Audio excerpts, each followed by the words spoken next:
Application. For the approval, as per CR 145, the organization will apply on CA Form 2 along with the application recommendation form, which is CA Form 6. Now, what is recommendation form? Approval recommendation form means what? The organization will fill up a form and give it to DGCA stating that they have a facility, manpower, infrastructure to sustain maintenance of particular category. Example A1. So this thing need to be filled up in CA Form 6. Terms of approval. Let's have a short summary. CR 145 have a 3 types of maintenance: hangar maintenance, workshop maintenance and specialized services. तो DGC ने क्या किया यहाँ पे? They have divided the complete maintenance of 145 in 4 category. Category A, Category B, Category C and Category D. These are the 4 categories under which you'll get 145 approval. Hanger maintenance जो है उसको category A में divide किया है. Workshop maintenance को 2 categories में approval दिया है, category B and category C, and specialized services will be category D. Hangar maintenance category A is further divided into 4 sub categories. A1 aeroplane about 570 kg. मतलब अगर आपके पास एक एयरक्राफ्ट है जिसका वेट 570 kg के ऊपर है, उसका मेंटेनेंस सिर्फ और सिर्फ 145 में वही ऑर्गेनाइजेशन करेगा जिसके पास A1 का अप्रूवल है. A2 aeroplane 570 kg and below, मतलब जो भी एयरक्राफ्ट 570 kg है उसके नीचे आ रहा है, उस एरोप्लेन का जितना भी रिपेयर होगा वो किस में होगा? 145 maintenance organisation approved in category A2. A3 is for helicopter. जितने भी हेलीकॉप्टर कमर्शियल या कॉम्प्लेक्स में यूज हो रहे हैं उनका रिपेयर A3 में होगा. A4 other than aeroplane and helicopters. फिर इसमें आएगा क्या? Exactly glider, microlight aircraft, hot air balloon. The workshop maintenance category B and category C. Category B is specially given for the engine part. Rest other component will be approved as पर category C. मतलब engine के जितने workshops होते हैं वो category B में आएंगे और एयरक्राफ्ट के जितने भी बाकी सब कंपोनेंट्स हैं उनका जो मेंटेनेंस होगा वो एज पर कैटेगरी सी 145 मेंटेनेंस ऑर्गेनाइजेशन के होगा. So category B is further divide into 3 categories. B1 turbine engine, B2 piston engine, B3 APU. मतलब कोई भी एयरक्राफ्ट जिसमें जेट इंजन लगा है और वो एक 145 मेंटेनेंस ऑर्गेनाइजेशन में रिपेयर हो रहा है तो that will be repaired in a workshop which is approve under B1. जितने भी पिस्टन इंजन वाले एयरक्राफ्ट है जो कि 145 मेंटेनेंस ऑर्गेनाइजेशन के वर्कशॉप में मेंटेन होने वाले, तो उस वर्कशॉप के पास किसका अप्रूवल होना चाहिए? B2, B3, APU. APU का मेंटेनेंस करने के लिए आपके पास कौन से कैटेगरी का अप्रूवल चाहिए? B3.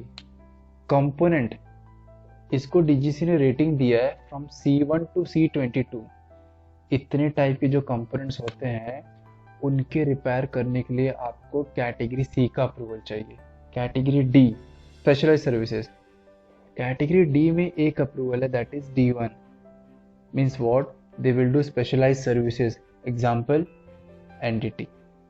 Let us see some example of these categories. Like category A1. If I give example of this, category A1 approved 145 maintenance organization. Best example, Air India. Category A3 145 approved maintenance organization, Pawan Hans Limited. A4. Currently, I am not aware about any organization in India which is approved under A4. If you know, please comment down. B1. Workshop for jet engine. Example which I can give you best is Air India. B2 piston engine workshop, International Aircraft Sales Private Limited, IAS. B3 again Air India. Component C1 to C22, category C. Example Air India. D1 specialized services, again Air India. So in this terms of approval, what do you mean by this? Over here, terms of approval means how many categories of maintenance organization approval you are maintaining. Are you maintaining A1, A2, B1, D1, etc. So whatever you are maintaining, that is your scope. और आप कितने categories के maintenance कर रहे हो as per 145, आपका जो ये स्कोप है वो कहाँ पे मेंशन होगा? एक्स पोजीशन में. Now what is X position? We will look later part of CER. Below you can see category C, C1 to C22.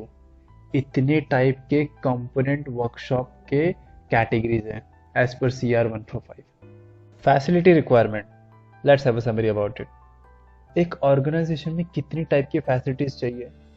If I just arrange in a simple terms, we need only 4: hangar, a workshop, office and storage facilities. These are the basic facilities that we require. If I talk about hangar, it is essential for the base क्योंकि वहाँ पे major काम हो रहा है. But if I talk about line, remember hanger is not essential. Line में hanger की ज़रूरत नहीं है, हम टारमेक पे रिपेयर करते हैं. But अगर वेदर बहुत ज़्यादा ख़राब हो रहा है, then you should have access to a hanger. Now organization, those who are having hangars, it should be of their own, or they should have a proof of tenancy. मतलब यहाँ पे हैंगर आपने अगर किराए पे लिया है तो आपको एक प्रूफ ऑफ टेनेंसी दिखाना पड़ेगा, which is nothing but agreement paper. Now how should be your hanger?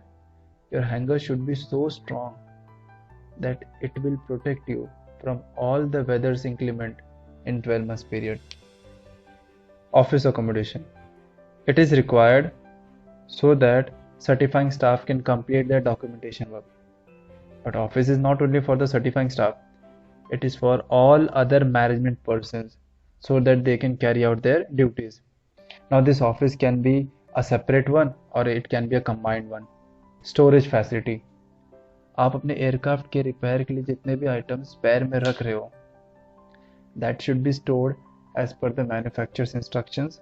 और स्टोर रूम में जाने की परमिशन किसको होगी? सिर्फ ऑथराइज पर्सन को. और आपका स्टोर रूम जो होगा उसमें एक इम्पॉर्टेंट चीज़ क्या है, आपके जो रैक्स होते हैं वो इतने स्ट्रॉन्ग होने चाहिए कि जितने भी स्पेयर पार्ट्स है उनकी लोड को सस्टेन कर सकें.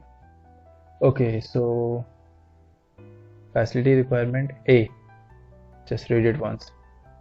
B, office accommodation, you know. Category C, this one is interesting. Working environment, आप जहाँ पे काम कर रहे हो वहाँ का एनवायरनमेंट कैसा होना चाहिए? Working environment can include aircraft hangar, workshop, and office accommodation. So how should be your working environment? Temperature should be properly maintained. Dust or any other airborne contamination, ये minimum होना चाहिए. Suppose अगर dust या फिर कोई और contamination बहुत ज़्यादा बढ़ रहा है तो हमें क्या करना है? Seal the surface. कब तक? जब तक normal condition re-establish नहीं होती है. Lighting प्रॉपर होना चाहिए, स्पेशली हैंगर में जब नाइट में मेंटेनेंस होता है, then we should have proper lightning facilities. Fourth, noise. Noise is the biggest factor which distract you during maintenance work, so you should make sure that noise is maintain to a sustainable level. But suppose it's not possible to reduce the noise, तो वहाँ पे हम क्या करेंगे? Will use the protections. अब कुछ maintenance ऐसे होते हैं जिनके लिए हमें स्पेसिफिक एनवायरमेंटल कंडीशन चाहिए कि हमें उसी एनवायरनमेंट में उसको परफॉर्म करना है. तो जितने भी मेंटेनेंस टास्क है जिसमें एक स्पेसिफिक एनवायरमेंटल कंडीशन रिक्वायर्ड है, तो उसके बारे में मेंशन कहाँ पे रहेगा? मेंटेनेंस डेटा में. Point number D, it's about storage facility. It should be secured, it should be as per manufacturer's instruction, and access should be to a authorized person only. AMC, point number 1, hanger should be your own or you should have a proof of tenancy. Read it once. Important है, test में questions आते हैं इससे. Point number 2, about hanger, how it should protect you from the all weather inclements. Point number 3,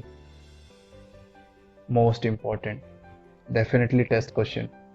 Hanger is not essential for line, but you should have access during bad weathers. Point number 4, maintenance staff should be provided with an area where they may study maintenance instructions.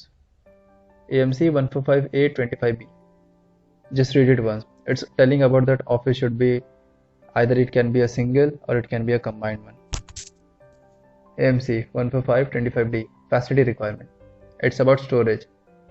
Important है, याद रखना. Point number 1 में How should be a storage room? It should be clean, well ventilated, and the pickup word यहाँ पे याद रखना है constant dry temperature. Read it once. Point number 2, it's all about storage rack. It should be strong. Just go through it once. Point number 3, आप जितने भी spare parts लेके आ रहे हो जो कि प्री पैक्ड है, ऑलरेडी पैक कंडीशन में है, उसके पैकेट्स निकाल के उसको स्टोर मत रखना, प्री पैक कंडीशन में स्टोर रखना. इससे आपका डैमेज मिनिमाइज होगा, अब करोजन से भी प्रोटेक्शन होगा.